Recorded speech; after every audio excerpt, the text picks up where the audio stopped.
حضرت ایوب علیہ السلام اللہ کے نبی تھے۔ اللہ نے آپ کو بے شمار نعمتیں عطا فرمائیں، مال، اولاد، عزت، صحت، مگر پھر اللہ نے آپ کو آزمائش میں ڈالا۔ جس سے اللہ محبت کرتا ہے اسی کو آزمائش میں ڈالتا ہے۔ اگر آپ آزمائش میں ہیں تو اس کا مطلب ہے اللہ کے آپ محبوب ہیں، اور اللہ تعالیٰ آپ کو آزمائش کے ذریعے اپنا برگزیدہ بندوں میں شامل کرنا چاہتا ہے، پسندیدہ بندوں میں شامل کرنا چاہتا ہے۔ تو اللہ کی نعمتوں کا انتظار کریں کہ کب یہ آزمائش آپ کی ختم ہوگی۔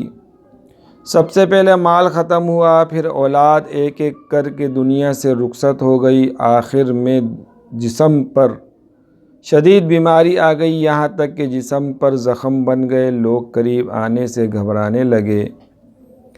لیکن حضرت ایوب علیہ السلام کا دل اللہ سے کبھی نہ ہٹا، نہ انہوں نے شکایت کی، نہ مایوسی دکھائی۔ وہ بس یہی کہتے تھے، انی مسنی الضر وانت خیر الراحمین، اے میرے رب مجھے تکلیف نہ آ لیا اور تو سب سے زیادہ رحم کرنے والا ہے۔ اللہ کو اپنے نبی کا یہ صبر بہت پسند آیا۔ پھر ایک دن اللہ نے حکم دیا، اپنا پاؤں زمین پہ مارو، یہ ہے ٹھنڈا پانی، اس سے نہا کر اور پی کر صحت پاؤ۔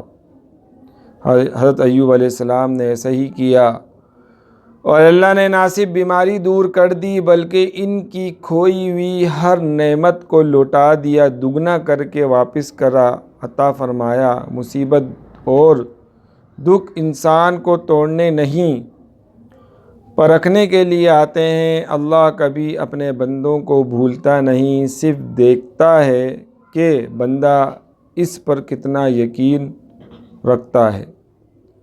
صبر کے بعد ہمیشہ راحت اور رحمت آتی ہے۔ اگر تمہیں زندگی کے دکھ ستا رہے ہیں تو یاد رکھو اللہ نے ایوب کو بھی آزمایا تھا، مگر آخر میں ان کو مسکراہٹ لوٹا دی تھی۔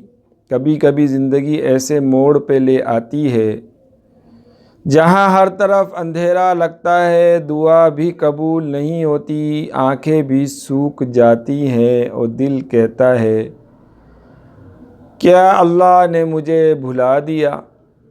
ایسے لمحوں میں حضرت ایوب علیہ السلام کو یاد کرو، جنہوں نے سب کچھ کھو دیا تھا، اولاد، مال، صحت، یہاں تک کہ جسم زخموں سے بھر گیا، لیکن ان کے دل میں ایک شکوہ تک نہ آیا۔ اور پھر کیا ہوا، اللہ نے ان کے زخموں کو بھی بھر دیا اور ان کا دل بھی روشن کر دیا، اور وہ سب کچھ دگنا کر کے لوٹا دیا جو وہ کھو چکے تھے۔ دکھ ہمیشہ سزا نہیں ہوتے، کبھی کبھی وہ اللہ کی محبت کی نشانی ہوتے ہیں۔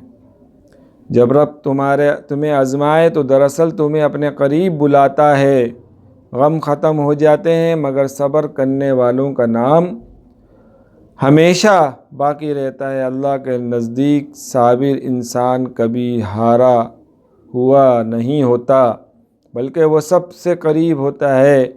لہٰذا اگر تم ٹوٹنے لگو یا ٹوٹے ہوئے ہو تو صبر کرو، صبر میں بڑی طاقت ہے، اور صبر سے بہت مسئلے حل ہو جاتے ہیں۔ اور اللہ پہ توکل کرو، اللہ پہ تقوی کرو، اللہ پہ بھروسہ کرو۔ یہ حالات جو ہیں وہ بھی اللہ کی طرف سے ہیں، اور یہ حالات بدلنے والی ذات بھی اللہ ہے، اس کے علاوہ ان حالات کو کوئی بدل نہیں سکتا۔ بس اللہ پہ یقین رکھو۔